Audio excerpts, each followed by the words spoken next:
Hello students, कैसे हैं आप सब लोग। तो हम लोग मोस्ट एक्सपेक्टेड केस स्टडीज की सीरीज पढ़ रहे थे, जिसके अंदर हम लोगों ने क्लास बिजनेस स्टडीज में स्टाफिंग चैप्टर के सारी केस स्टडीज को पढ़ लिया, डायरेक्टिंग चैप्टर की सारी केस स्टडीज हम लोगों ने पढ़ लिया, और कंट्रोलिंग चैप्टर की भी सारी केस स्टडीज हम लोगों ने पढ़ लिया। अब हम पढ़ेंगे फाइनेंशियल मैनेजमेंट। इस चैप्टर से कहां से केस स्टडीज पूछे जा सकते हैं और इस चैप्टर से क्या क्या इंपॉर्टेंट क्वेश्चन बन सकते हैं, वो सारी क्लास आज की क्लास में हम लोग डिस्कस करेंगे। तो चलो स्टार्ट करते हैं बिना देरी किए हुए कि कौन कौन से केस स्टडीज हैं जो टर्म 2 के एग्जामिनेशन में पूछे जा सकते हैं। चैप्टर आप कितना ही पढ़ लो, पूरा चैप्टर पढ़ने के बाद भी हर एक बच्चे को कहीं ना कहीं केस स्टडीज में प्रॉब्लम आती है। वो क्यों? Lack of practice. तो आज मैं यहाँ पे आपको सारे प्रीवियस ईयर की केस स्टडीज दिखाऊंगा और साथ में हम बात करेंगे किस तरीके से आपको कहां से हिंट लेनी है कि ये पॉइंट से ये इसका आंसर होगा। राइट, चलो तो सबसे पहली बात आप ध्यान रखना, कभी भी केस स्टडीज की सीरीज में ना आप बीच में क्वेश्चन को क्विट मत करा करो। मे बी एक से ज्यादा बार भी क्वेश्चन पढ़ने में आपको लग सकता है कि एक से ज्यादा बार भी क्वेश्चन पढ़ना पड़ सकता है। क्लिक करना कि किस चैप्टर से बात हो रही है। टर्म 2 की बात करें तो जो स्टाफिंग डायरेक्टिंग कंट्रोलिंग है, इनके केस स्टडीज ध्यान समझना, क्या हिंट दे रहा हूं मैं। स्टाफिंग डायरेक्टिंग कंट्रोलिंग, इनके केस स्टडीज का कोई लेना देना नहीं होगा फाइनेंशियल मैनेजमेंट और फाइनेंशियल मार्केट और कंज्यूमर प्रोडक्शन तो बिल्कुल ही अलग है। वो केस स्टडी तो सबसे अलग है, उसे किससे कोई लेना देना नहीं है। तो ये फाइनेंशियल मार्केट और फाइनेंशियल मैनेजमेंट, इन दो चैप्टर्स जो केस स्टडीज होंगी। अगर बात करूं, आज मैं बात करूंगा फाइनेंशियल मैनेजमेंट की, तो investment decision, dividend decision, financing decision, financial planning, capital structure, है ना, डेट इशू करें या इक्विटी इशू करें, इन सबसे ही क्वेश्चन आएगा, इससे बाहर नहीं आएगा। राइट, तो इसके सारे क्वेश्चन देखते हैं। XY limited is registered with an authorise capital of rupees 10 crore. Company जो है रजिस्टर्ड हुई है 10 करोड़ की कैपिटल में। कंपनी की पेड अप कैपिटल जो है वो क्लास कितनी है? 6 करोड़ रुपए। कंपनी की लाइफ टाइम में जो पब्लिक से पैसा ले सकती है वो 10 करोड़ है। फिलहाल जो पेड अप कैपिटल है वो कितनी है? 6 crore. The company was facing shortage of fund. The management of company decide to raise fund by issue 1 lakh equity shares of 100 each. Company कहती है कि ये 1 लाख इक्विटी शेयर्स इशू करेंगे 100 ईच। तो ये कितना बन गया क्लास आपका? 1 करोड़ रुपए। The issue was fully subscribe. After this was realise that the fund raise were in excess of the actual requirement. लो, तुम्हें पैसों की जरूरत थी, तुमने पब्लिक से पैसा ले लिया, लेकिन एक टाइम के बाद तुमको पता चलता है कि यार तुमने जो पब्लिक से पैसा ले लिया वो तो एक्चुअल रिक्वायरमेंट से बहुत ज्यादा ही था। मतलब यार तुम्हें चाहिए था कम पैसा और तुमने रेस कितना कर दिया क्लास? ज्यादा पैसा रेस कर दिया, जिसकी वजह से आइडेंटिफाई आपको करना है and define the concept which was not consider by the company before deciding the amount of funds to be raise. तो तुम्हें कितना पैसा चाहिए सोच समझ के पब्लिक से लेना था ना। अभी तुमने ये चीज डिसाइड नहीं किया, तो आप मुझे बताओ कि कौन सा वो कॉन्सेप्ट है जिसका ध्यान नहीं रखा गया जब क्लास कंपनी ने फंड्स की रिक्वायरमेंट को देखा। तो यहां पे कंपनी ने एक चीज की क्लास लैक करी है और उस चीज का ध्यान नहीं रखा है, वो है क्लास फाइनेंशियल प्लानिंग। तो कंपनी ने किस बात का ध्यान नहीं रखा है क्लास? फाइनेंशियल प्लानिंग का। तो अगर कंपनी फाइनेंशियल प्लानिंग कर लेती, अगर कंपनी फाइनेंशियल प्लानिंग कर लेती तो कितना पैसा चाहिए, किस सोर्स से लेना है, और इन सारी बातों को क्लास ध्यान रख के उतना ही पैसा मंगाते जितना आपको जरूरत है। मैं आप सबसे रिक्वेस्ट करूंगा सबसे कि अगर आप एक्चुअली में क्लास आपको याद हो, मैंने आपको फाइनेंशियल प्लानिंग पढ़ाया था तो इसके इंपॉर्टेंस मैंने बताया था, which is very much important. ठीक है, तो इसके क्लास इंपॉर्टेंस जो है वो आपको लिखना पड़ेगा। ठीक है, आप कमेंट सेक्शन में फटाफट इसके इंपॉर्टेंस लिखो। बट फिलहाल यहां कह रहा है कि आइडेंटिफाई करो और डिफाइन करो। तो सबसे पहले आपने आइडेंटिफाई करना है फाइनेंशियल प्लानिंग, फिर फाइनेंशियल प्लानिंग को सेकंड पैराग्राफ में डिफाइन करना है कि फाइनेंशियल प्लानिंग क्या है, कि एडवांस में सोच लेना, डिसाइडिंग इन एडवांस, प्लानिंग की तरह कितने पैसे की जरूरत है क्लास, किस सोर्स से चाहिए, कहां कितना पैसा खर्च करना है, कितना डिविडेंड बांटेंगे, कितना रिटेन करेंगे, सारी बातें फाइनेंशियल प्लानिंग। फ्यूचर में कितनी रिक्वायरमेंट होगी पैसों की, अभी कितनी रिक्वायरमेंट है, फ्यूचर में कहां से रेज करेंगे, रीपे कर पाएंगे कि नहीं कर पाएंगे, optimum collection, optimum utilisation of fund, optimum distribution of fund, ये सारी चीजें क्लास फाइनेंशियल प्लानिंग। यानी ये बात कर रहा है फाइनेंशियल प्लानिंग की, इन्होंने प्रॉपर प्लानिंग नहीं करी। The most important question of today class, सबसे ज्यादा इंपॉर्टेंट क्वेश्चन, जहां से क्लास आपके प्री बोर्ड वगैरह में भी काफी बच्चों के क्वेश्चन पूछे जाते हैं। ये क्वेश्चन इतना इंपॉर्टेंट है कि बोर्ड एग्जामिनेशन में भी आने के बहुत ज्यादा चांसेस हैं, इवन सीबीएसई के सैंपल पेपर में भी इसका डिस्कशन है। Smart stationery limited wants to raise fund 40 lakh rupees for its new project, the management is consider the following mix of debt equity. तो क्या क्या करती है मैनेजमेंट? मैनेजमेंट कहती है कि पूरा का पूरा, पहला ऑल्टरनेटिव पूरा 40 लाख इक्विटी से मंगा दो, दूसरा 30 इक्विटी 10 डेट, तीसरा 10 इक्विटी 30 डेट। तो ये कंपनी के पास तीन तरीके का क्लास ऑल्टरनेटिव है कि किस तरीके से डेट और इक्विटी का मिक्स हम मंगा सकते हैं। अदर डिटेल आ रहा है फॉलो, जो अदर डिटेल है उसके अंदर हम बात करें, इन्होंने बोला है कि जो इंटरेस्ट रेट है वो 9%। अच्छा, एक सब बात आपको याद होगी, जरूर कमेंट में लिखना, आप सबने पहले भी कमेंट में लिखा होगा, आपको जरूर याद होगा जिन्होंने लिखा था, मैंने क्या कहा था, if ROI is greater than rate of interest, then अगर आरओआई रेट ऑफ इंटरेस्ट से ज्यादा है तो भैया अपने कैपिटल स्ट्रक्चर में डेट ऐड करो। डेट जैसे जैसे बढ़ाते चले जाओ कैपिटल स्ट्रक्चर में, आपका जो ईपीएस है वो बढ़ता चला जाएगा। और if ROI is less than rate of interest, अगर तुम्हारा आरओआई कम है तो भैया इक्विटी को ऐड करो, जैसे जैसे इक्विटी ऐड होगा आपका जो अर्निंग पर शेयर है वो बढ़ता चला जाएगा। ठीक है, तो इंटरेस्ट रेट 9% है इसमें क्लास, 100 रुपए का एक शेयर है, टैक्स रेट है 30%, अर्निंग बिफोर इंटरेस्ट टैक्स है 8 लाख रुपए का। Under which of the three alternative will the company will be able to advantage of trading on equity. एक बात बताओ, आपने जो पैसा लगाया है वो लगाया है 40 लाख रुपए, आपका जो प्रॉफिट है वो है क्लास 8 लाख का इनटू 100 विच इज 20%। बेटा आपका यानी कि जो आरओआई है, आप आरओआई का फुल फॉर्म, सॉरी आरओआई का क्या लगाते हो क्लास फॉर्मूला मुझे बताओ, आरओआई का जो फॉर्मूला है वो आप क्या लगाते हो, आरओआई का फॉर्मूला मुझे बताओ, profit before interest and tax है ना, upon capital employed, profit before interest and tax upon capital employed into 100। तो प्रॉफिट यहाँ पे है 8 लाख का, कैपिटल एम्प्लॉयड है 40 लाख का, इनटू 100 20%। तो मैंने आपसे क्या कहा था, अगर आरओआई ज्यादा है, रेट ऑफ इंटरेस्ट सिर्फ 9% है, ये 20% है, तो आप इसे अपनी भाषा में लिख सकते हो कि अगर हमारा रिटर्न ऑन इन्वेस्टमेंट ज्यादा है तो जितना ज्यादा डेट ऐड करेंगे उतना हमारे लिए फायदेमंद होगा। So third option is class more beneficial for the company, वहां पे आरओआई बढ़ेगा। तो ये आप इसको थियोरेटिकल पॉइंट में यहाँ पे ये निकाल कर दिखा सकते हो कि आपका देखो जो आरओआई है, रिटर्न ऑन इन्वेस्टमेंट, वो रेट ऑफ इंटरेस्ट से ज्यादा है, तो डेट ऐड करेंगे तो हमारा अर्निंग पर शेयर बढ़ेगा, शेयर होल्डर का वेल्थ जो है बढ़ेगा। दूसरा रास्ता क्या है, does earning per share always rise with increase in debt, यानी कि अर्निंग पर शेयर जो है क्या हमेशा हमेशा बढ़ेगा जैसे जैसे डेट बढ़ेगा? नो, डेट जैसे जैसे बढ़ेगा अर्निंग पर शेयर भी तभी बढ़ेगा if ROI is greater than rate of interest, यानी कि अगर आपका आरओआई ज्यादा है रेट ऑफ इंटरेस्ट से, तो जैसे जैसे आप डेट को ऐड करते चले जाओगे कैपिटल स्ट्रक्चर के अंदर, आपका जो अर्निंग पर शेयर है, ईपीएस है, वो बढ़ता चला जाएगा। ये ध्यान रखना है, राइट।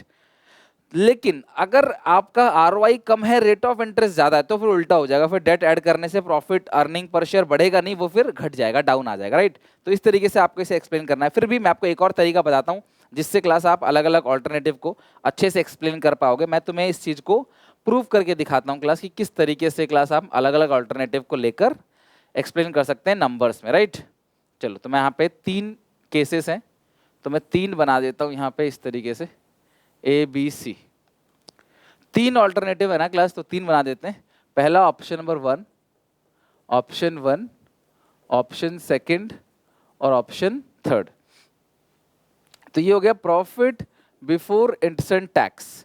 कितना है क्लास आपका profit before interest and tax? 8 lakh का है। सारे केसेस में आप 8 लाख ही रखो इसको। Profit before interest and tax 8 lakh का है, माइनस करेंगे सबसे पहले इंटरेस्ट।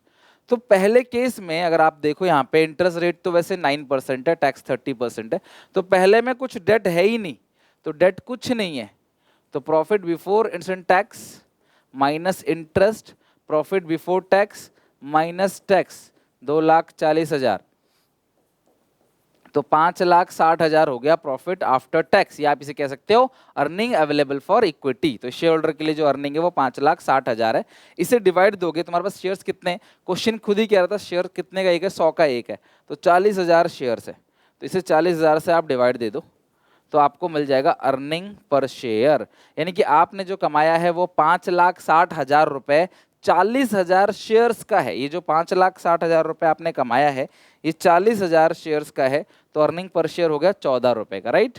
अब अगले केस में जो इंटरेस्ट है वो क्लास डेट आपका 10 लाख है, 10 लाख का 9% कितना बनेगा class, 90,000। Profit before addition tax minus interest, profit before tax आएगा कितना, 7,30,000, माइनस करोगे 30% टैक्स, 7,10,000 का 30% आ गया,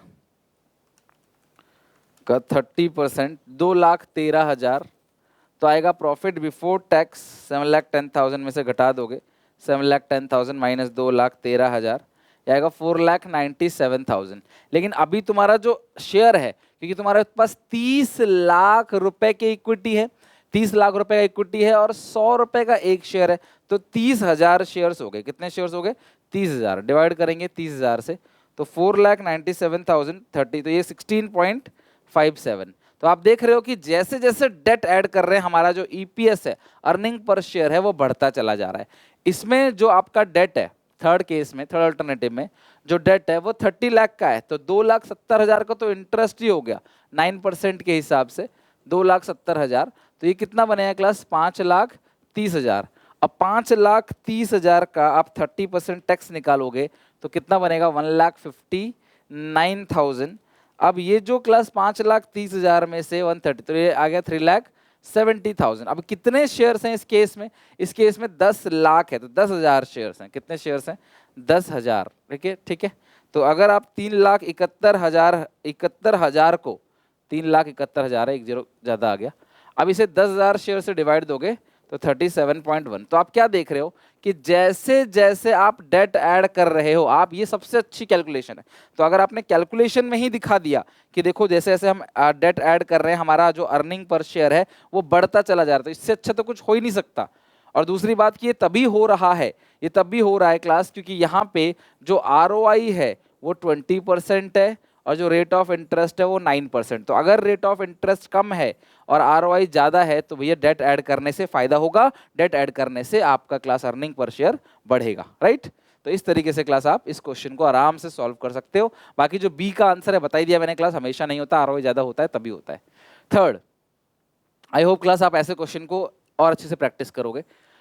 एसपीसीसी मोबाइल एप्लीकेशन पे क्लास मैं यहाँ डाल दूंगा ताकि आपको क्लास इसके नोट्स वहाँ पे मिल जाए। तो हर कोई बच्चा एसपीसीसी मोबाइल एप्लीकेशन जरूर डाउनलोड करना फ्री स्टडी मटेरियल के लिए और आगे अपडेट्स के लिए।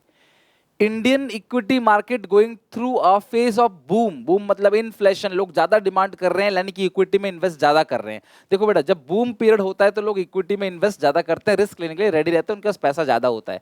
There is a huge growth potential for the innovative technology, नई नई टेक्नोलॉजी का बहुत ग्रोथ पोटेंशियल है। अगर हम नई नई टेक्नोलॉजी लेके आएंगे तो हमारा बिजनेस क्या होगा, ग्रो करेगा। This has resulted in lots of new venture going off for a market share and old enterprise trying to keep up with the pace with which changes are take place। तो जैसे जैसे economy में changes आ रहे हैं class, नई नई company में उसी हिसाब से चेंजेस कर रही हैं। This technological innovation has help even smaller business, तो छोटी छोटी बिजनेस को भी क्लास, टेक्नोलॉजिकल जो चेंजेस आ रहा है छोटे छोटे बिजनेस को क्लास हेल्प कर रहे हैं कि वो कंपटीशन जैसे ग्लोबल स्केल पे। आजकल देखो क्लास, एक छोटी छोटी कंपनी भी वर्ल्ड में कहीं भी सामान बेच सकती है, ट्रेड इंडस्ट्री में एंटर कर सकती है और कंपटीशन दे सकती है बाहर की क्लास कंट्रीज की कंपनी को, मतलब बाहर की कंपनियों को। Identify and explain the 3 factor highlighted above which the factors affecting working capital of such enterprise. तो आप मुझे बताओ, आपने फैक्टर अफेक्टिंग फिक्स कैपिटल पढ़ रखा है, फैक्टर अफेक्टिंग वर्किंग कैपिटल पढ़ रखा है, फैक्टर अफेक्टिंग कैपिटल स्ट्रक्चर पढ़ रखा है, factor affecting investment decision, factors affecting financing decision, factors affecting class dividend decision, सब कुछ पढ़ रखा है आपने। तो आप मुझे बताओ, जो वर्किंग कैपिटल के फैक्टर्स अफेक्टिंग है उसमें ये किस 3 फैक्टर्स की बात करता है। तो सबसे पहला तो आपने देख ही लिया था, यहाँ पे ग्रोथ प्रोस्पेक्टस की बात कर रहा है। किसकी बात कर रहा है, ग्रोथ प्रोस्पेक्टस की। यानी कि अगर आपको लग रहा है कि ग्रोथ प्रोस्पेक्टस है, नया नया क्लास आपको मौका मिल रहा है, ग्रोथ प्रोस्पेक्टस है, अगर आपको ऐसा लग रहा है तो जाहिर सी बात है क्लास, ग्रोथ प्रोस्पेक्टस से आप क्या करोगे, ज्यादा वर्किंग कैपिटल लगाओगे और ज्यादा वर्किंग कैपिटल लगाओगे तो फायदा आपको ज्यादा होगा। अगला है बिजनेस साइकिल इन बूम। तो अगर बूम पीरियड है तो वर्किंग कैपिटल की रिक्वायरमेंट ज्यादा होता है। आप लिखोगे ग्रोथ प्रोस्पेक्टस में वर्किंग कैपिटल की रिक्वायरमेंट ज्यादा होती है। Business cycle in case of boom period, यानी कि अगर कंट्री में इन्फ्लेशन है, बूम है, तो उसमें भी वर्किंग कैपिटल की रिक्वायरमेंट ज्यादा होती है। अच्छा, अगला क्या है? Technological advancement. तो आप मुझे बताओ क्लास, टेक्नोलॉजिकल एडवांसमेंट है, फिर यहाँ पे क्लास लिखा है टेक्नोलॉजिकल इनोवेशन। तो आप ये लिख सकते हो मतलब कि इनसाइड, मतलब कि टेक्नोलॉजिकल एडवांसमेंट ये लिख सकते हो, टेक्नोलॉजिकल एडवांसमेंट। तो अगर आप नई नई टेक्नोलॉजी को यूज करते हो तो वर्किंग कैपिटल की रिक्वायरमेंट क्या होगी क्लास? थोड़ा सा कम होगी। पुरानी टेक्नोलॉजी यूज करोगे, वर्किंग कैपिटल की रिक्वायरमेंट ज्यादा होगी। इसके अलावा क्लास आप लिख सकते हो level of competition. Level of competition, competition का लेवल ज्यादा है तो वर्किंग कैपिटल की रिक्वायरमेंट ज्यादा होगी, अदरवाइज कम होगी। कंपटीशन भी बता रहा है ना क्लास यहाँ पे, smaller business to compete on global scale. तो इस तरीके से लेवल ऑफ कंपटीशन, कंपटीशन ज्यादा है तो ज्यादा सामान बनाओगे तो वर्किंग कैपिटल की रिक्वायरमेंट क्या होगी? ज्यादा होगी। कंपटीशन है तो जितना ज्यादा सामान बनाओगे ना, उतना क्लास आपका मतलब कहीं ना कहीं कंपटीशन में सबसे ऊपर टिक के रह पाओगे। तो ये थे क्लास इसके तीन के 4 पॉइंट लिख दिए मैंने। आप कोई भी क्लास 3-4 पॉइंट आप आराम से लिख सकते हो। डियर लर्नर्स, आपकी प्रिपरेशन को और स्ट्रॉन्ग करने के लिए अनअकैडमी लेके आया है क्लास एक आपके लिए बहुत अच्छा ऑफर, जहां पे अनअकैडमी प्रेजेंट करता है मॉक टेस्ट को। जी हां, एक mock test series. Final examination से पहले इस मॉक टेस्ट सीरीज में बच्चे जाकर क्लास टेस्ट सीरीज दे सकते हैं। ये CBSE class 6 to class 12 sorry 10 to class 12 के लर्नर्स के लिए है। मार्च 26 से मार्च 29 शाम को 5 बजे के बाद। ओके, तो आप अभी जाके एनरोल कर सकते हो क्लास। यहाँ पे ये जो मॉक टेस्ट है, इसका डिस्क्रिप्शन बॉक्स में लिंक है, वहां से जाके क्लास इस मॉक टेस्ट को आप एनरोल कर सकते हो। इसके साथ क्लास यहाँ पे अपनी प्रिपरेशन को और स्ट्रॉन्ग करने के लिए अगर आप अनअकैडमी पे कोई भी 12 मंथ या उससे ज्यादा का सब्सक्रिप्शन लेते हैं तो क्लास 6 टू 12 के बच्चों के लिए है, जहां पे उनको क्लास 1 महीने का एक्स्ट्रा सब्सक्रिप्शन बिल्कुल फ्री मिलेगा। लिंक डिस्क्रिप्शन बॉक्स में है। SPA10 मेरा कूपन कोड है, इसको यूज करते ही क्लास आप फ्री अनलॉक कर पाएंगे। साथ ही आप यहाँ पे 10% का एक्स्ट्रा ऑफ भी ले पाएंगे SPA10 कूपन कोड यूज करते ही। और अगर आप एग्जामिनेशन की प्रिपरेशन कर रहे हैं, कोई भी 3 मंथ्स का सब्सक्रिप्शन लेते हैं क्लास 12 का, तो वहां पे 40% का ऑफ मिलेगा। यानी क्लास यहां पे भी आप कूपन कोड यूज कर सकते हो SPA10, ताकि आप 40% का ऑफ ले सको। तो डिस्क्रिप्शन बॉक्स में लिंक है। ये ऑफर क्लास बहुत लिमिटेड टाइम के लिए है, कम से कम बच्चों के लिए है। तो जाके क्लास इस कूपन कोड को यूज करके वहां से अपना लाभ उठा सकते हो। राइट, फोर्थ क्वेश्चन पे आते हैं class, question number 4। Next question number 4। अब ये भी वैसे ही क्वेश्चन है क्लास, जैसे मैंने अभी आपको डिस्कस किया था ना, एक न्यूमेरिकल, वैसे ही the return on investment of a company जो है, किसी कंपनी का जो ROI है वो 10-12% के आसपास रहता है, 10 से कम नहीं, 12 से ज्यादा नहीं, पास 3 इयर्स का। To finance is future fix capital need, it has following the options of the borrowing debt. तो इन्होंने बोला कि भैया मुझे फ्यूचर में पैसों की जरूरत है, जिसके लिए मैं उधार लूंगा। तो मेरे पास 2 ऑप्शन है, option number A, option number B. Option number A क्या है? रेट ऑफ इंटरेस्ट 9% है। Option B rate of interest 13%। मैं वो उधार लूंगा जहां से मुझे 13% ब्याज देना पड़ेगा, जहां पे या मुझे देना पड़ेगा क्लास कितना? 9% interest. Which source of debt, option A option B better? Give reasons to support your answer, also state the concept being used for taking the decision. चलो बताओ कौन सा डिसीजन जो है वो लिया जाएगा। तो डिसीजन क्लास आपको बताना है, और इसके बाद आपको ये भी बताना है कि कौन सा बेटर है। अच्छा मुझे बात बताओ, आप इस फिनेंस को डेट से ही लोगे, यानी आप डेट ऐड करना चाहते हो, तो डेट ऐड करने से आपका जो EPS तो तभी बढ़ेगा if ROI is greater then. आपको अच्छी लैंग्वेज में लिखना है, बट इसी बात को लिखना है, भले ही आप कैसे भी लिखो, लेकिन क्लास आप इन चीजों के दायरे में लिखोगे कि सबसे पहले हम कंपेयर करेंगे रेट ऑफ इंटरेस्ट का। तो अगर आपका रेट ऑफ इंटरेस्ट कम है, रिटर्न ऑन इन्वेस्टमेंट ज्यादा है, तो अगर रिटर्न ऑन इन्वेस्टमेंट आपका ज्यादा है तो ही डेट के बढ़ने से आपका जो EPS है वो बढ़ेगा। तो आपका रिटर्न 10-12% है, तो आप बी ऑप्शन कैसे चूज कर सकते हो? तो हमेशा हमें कौन सा ऑप्शन चूज करना है क्लास? ऑप्शन नंबर ए। ये था क्लास फाइनेंशियल लीवरेज, यही टॉपिक था क्लास फाइनेंशियल लीवरेज जो आपने पढ़ा था। तो फाइनेंशियल लीवरेज के अंदर या कैपिटल स्ट्रक्चर के फैक्टर्स अफेक्टिंग के अंदर हमने ये चीज पढ़ रखा है कि जैसे जैसे हमारा क्लास डेट बढ़ता चला जाएगा, अर्निंग पर शेयर भी बढ़ता चला जाएगा, लेकिन ये तभी होगा जब आपका ROI ज्यादा होगा, किससे? रेट ऑफ इंटरेस्ट से। तो ये है क्लास फोर्थ क्वेश्चन, जिसका क्लास आंसर मैंने बता दिया आपको। आई होप आप क्वेश्चन समझ गए, अपनी ओन लैंग्वेज में बना के सिंपल तरीके से लिख लोगे। फिफ्थ क्वेश्चन, चलो चेक करो क्लास फिफ्थ क्वेश्चन क्या है। काफी बड़ा क्वेश्चन है, बट अच्छा क्वेश्चन है, एक बार आप ट्राई करो, जरूर आपसे बन जाएगा।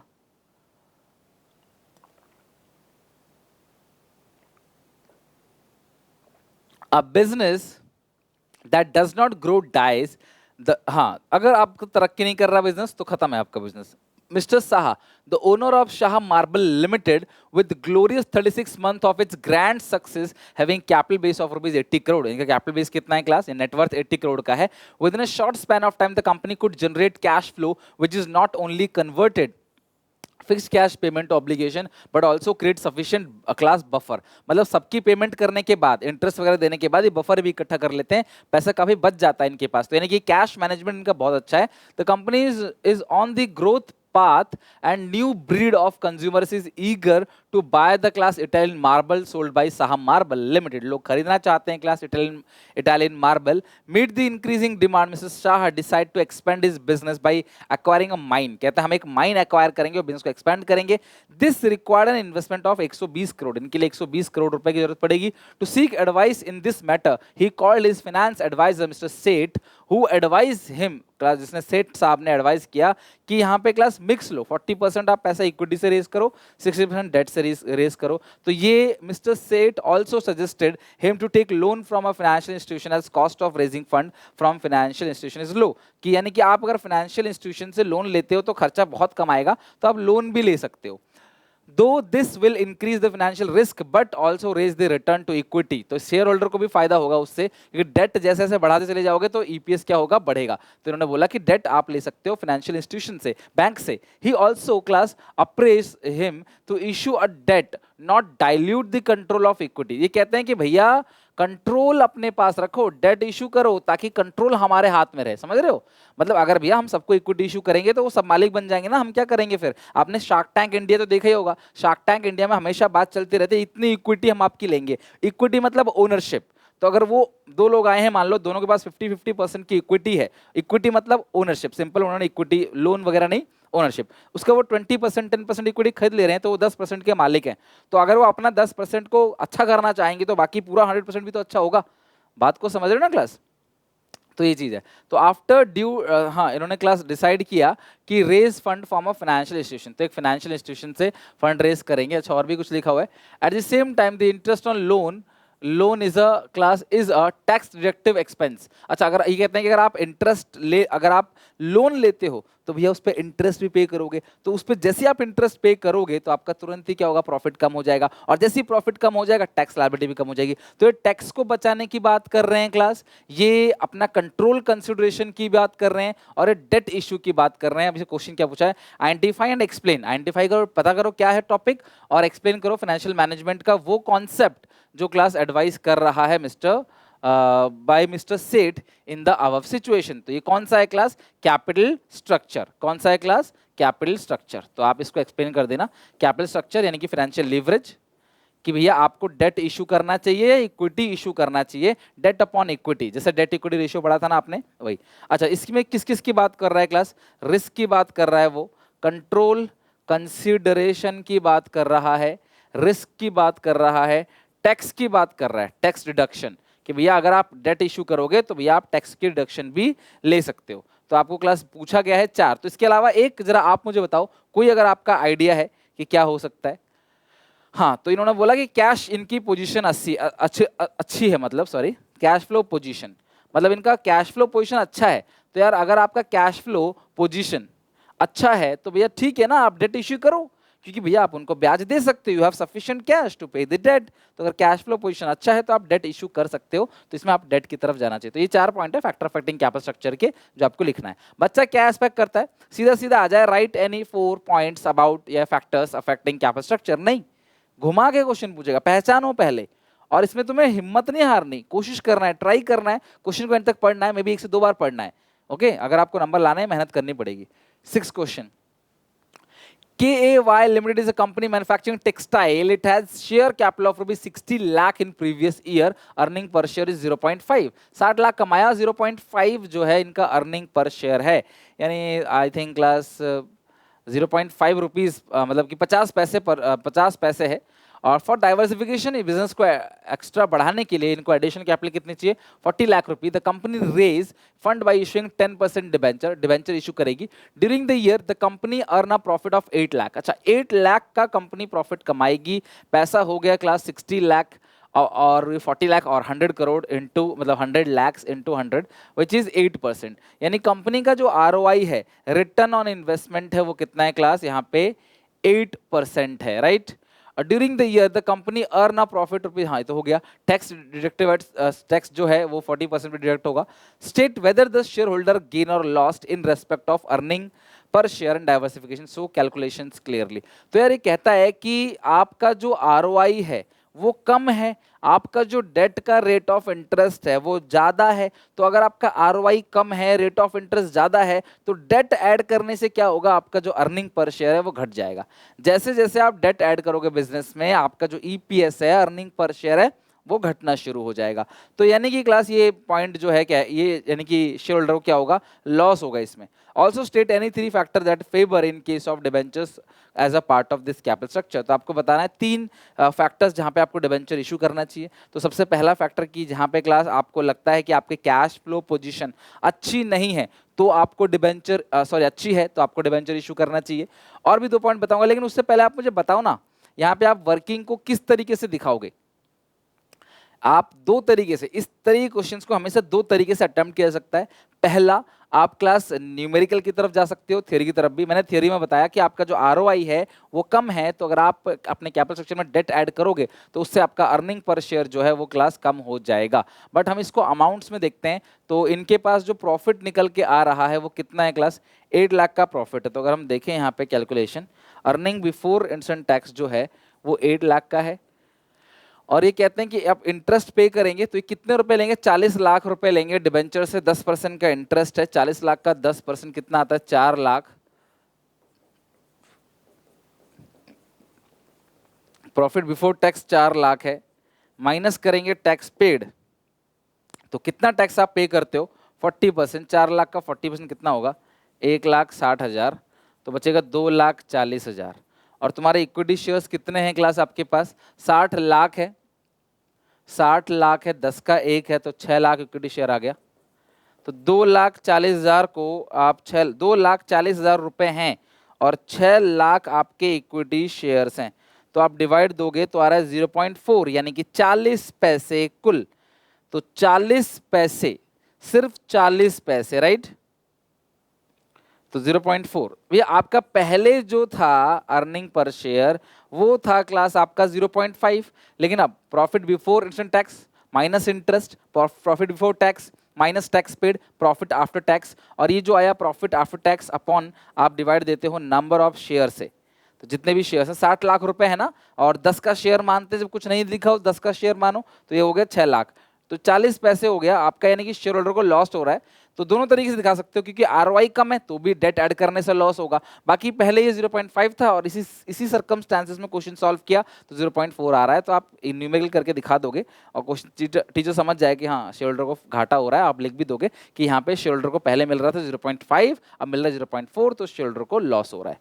दूसरी बात बोल रहा है कि फैक्टर्स आपको बताना है, 3 फैक्टर। तो आप कोई भी 3 फैक्टर ले सकते हो, लाइक आप फ्लोटेशन कॉस्ट ले सकते हो, टैक्स रिडक्शन ले सकते हो, कंट्रोल ले सकते हो, कैश फ्लो पोजीशन ले सकते हो। कोई भी 3 पॉइंट आपको लिख देना है जो क्लास फेवर में होता है कि डेट इशू क्यों करना चाहिए। एक बात और, अगर क्लास शेयर होल्डर सेफ्टी चाहता है, अगर कंट्री में डिफ्लेशन चल रहा है तो भी क्लास आप डेट इशू करोगे तो फायदे में रहोगे। कैश फ्लो पोजीशन अच्छा है तो आप डेट इशू करोगे। टैक्स को कम करना चाहते हो तो आप डेट इशू करोगे। डेट इशू करोगे, इंटरेस्ट पे करना पड़ेगा, टैक्स कम हो जाएगा, आपका प्रॉफिट कम, टैक्स कम। लास्ट क्वेश्चन है क्लास 7th क्वेश्चन। 7 क्वेश्चंस कर रहे हैं क्लास, यहाँ पे बहुत है। 7th क्वेश्चन आपके लिए एक आइडिया लग जाएगा कि किस तरीके से क्लास हम लोगों को कंप्लीट जो है मतलब कि इस चैप्टर के कौन कौन से टॉपिक से केस स्टडी ज्यादा बन सकते हैं। तो आपने देखा ये जो न्यूमेरिकल पोर्शन है ना उससे बहुत ज्यादा बन रहे हैं, तो आप चेक जरूर करना उसको। Amar is doing transport business in Delhi. His buses are generally used, एक ट्रांसपोर्ट बिजनेस रन कर रहा है, जयपुर से आगरा के लिए जनरली बस जाती है। Identify the working capital requirement of Amar, give reasons to support your answer. Further Amar wants to expand and diversify the transport business, explain 2 factors which will affect the fixed capital requirement. तो सबसे पहले आपको इसके अंदर fixed capital requirement के requirement को explain करना है, उसके 2 फैक्टर्स को एक्सप्लेन करना है, राइट। तो ये तो बाद की बात होगी, लेकिन सबसे पहले बोला identify the working capital requirement of Amar. तो सबसे पहले तो आप वर्किंग कैपिटल रिक्वायरमेंट को एक्सप्लेन करो, फिर वर्किंग कैपिटल के 2 फैक्टर लिखो, फिर आप फिक्स कैपिटल को क्लास एक्सप्लेन करो और फिक्स कैपिटल के 2 पार्ट लिखो। अगर वो क्लास एक ट्रांसपोर्ट कंपनी है तो उसे काफी सारी मशीन चाहिए होगी, राइट, काफी सारी मशीन की जरूरत होगी। और दूसरी बात, इसमें 2 पॉइंट आप लिख सकते हो। पहला तो है ग्रोथ प्रोस्पेक्टस, कि अगर लगता है कि ग्रोथ प्रोस्पेक्टस है, identify the working capital requirement of Amar. अच्छा, 2 नहीं बताना इसमें, अमर की वर्किंग कैपिटल रिक्वायरमेंट। तो उसमें क्या लिखा है कि Amar is doing transport business और his bus generally use for tourist going Jaipur and Agra, identify the working capital requirement of Amar. Amar की वर्किंग कैपिटल रिक्वायरमेंट क्या हुई? तो ग्रोथ, उसको लगता है कि ग्रोथ प्रोस्पेक्टस है तो भैया वो क्या करेगा, वर्किंग कैपिटल ज्यादा ज्यादा बसेस को रन करवाएगा, मैक्सिमम नंबर ऑफ जो टूरिस्ट है उनको लेके जाएगा। और आपको फिक्स कैपिटल लिखना है तो आप ये भी लिख सकते हो कि भाई उसको ज्यादा और बसेस और व्हीकल उसे खरीदना पड़ सकता है। तो ये ग्रोथ प्रोस्पेक्टस जो है वो एक कॉमन तरीके से आप उसको यूज कर सकते हो। और इसके अलावा कोई पॉइंट लिखना चाहते हो, जैसे मान लो टेक्नोलॉजिकल एडवांसमेंट, पुरानी बस है, नई बस, नई नई टेक्नोलॉजी के अंदर, आजकल बस के अंदर कितनी फैसिलिटी मिलती है, इंटरनेट, वाईफाई हो गया, या इसके अलावा टीवी लगी रहती है क्लास, यहाँ पे डबल डेकर बस होती है। तो ये सारे पॉइंट्स, आप कोई भी पॉइंट्स इसके अंदर से आपको अच्छा लगता है आप लिख सकते हो। अब हम लोगों को ये ध्यान रखना है कि इस पूरे चैप्टर में dividend decision, investment decision, financing decision, इनसे क्वेश्चन आता है। फिक्स्ड और वर्किंग कैपिटल क्या फैक्टर अफेक्टिंग फाइनेंशियल प्लानिंग के क्लास आपके इंपॉर्टेंस, ये बहुत इंपॉर्टेंट है। तो अगर आप इतना अच्छे से पढ़ लोगे, इतनी प्रिपरेशन अच्छे से कर लोगे, डैम श्योर क्लास आप इसके क्वेश्चन कर लोगे। न्यूमेरिकल जो आएंगे ना, वो ध्यान रखना, आरओआई ज्यादा है, लिखो कमेंट सेक्शन में। आप पहले भी आपने लिखा था, अभी भी लिखो, हमेशा याद रखोगे, भूलोगे नहीं। और फाइनेंशियल प्लानिंग के इंपॉर्टेंस नहीं याद है, अपनी कॉपी खोलो, बुक खोलो, देखो और एक बार लिख दो, इसी बहाने याद हो जाएगा आपको। ये ध्यान रखना कि किसी भी कीमत पे जो न्यूमेरिकल वाला क्वेश्चन है, आरओआई ज्यादा तो डेट इशू करो, आरओआई कम तो आप इक्विटी इशू करो, तो आपका अर्निंग पर शेयर बढ़ेगा। इस टॉपिक के ऊपर, इस चीज के ऊपर आपको अच्छे से फोकस करना, राइट। तो यहाँ तक पढ़ के आना, नेक्स्ट क्लास में कंटिन्यू करें, तब तक take care, bye bye. Video अच्छी लगे तो लाइक करके जरूर क्लास मेरा उत्साह बढ़ाने के लिए चैनल को सब्सक्राइब करना, कॉमेंट करना और अपने सारे क्लासमेट में इस वीडियो को शेयर करना। अगले 2 चैप्टर का भी बहुत ही जल्दी क्लास केस स्टडी जो है वो मैं करा दूंगा। हमारा बीएसटी का पूरा केस स्टडी खत्म हो जाएगा, फिर हम प्रैक्टिस पेपर और multiple choice question, sorry multiple previous year के क्वेश्चंस को बनाएंगे और बहुत अच्छे से प्रिपरेशन करेंगे। ओके, चलो take care, bye bye. Answer writing की प्रैक्टिस भी सिखा दूंगा ताकि आप आंसर राइटिंग अच्छे से कर सको। चलो बाय, मिलते हैं नेक्स्ट क्लास के अंदर। Okay, take care.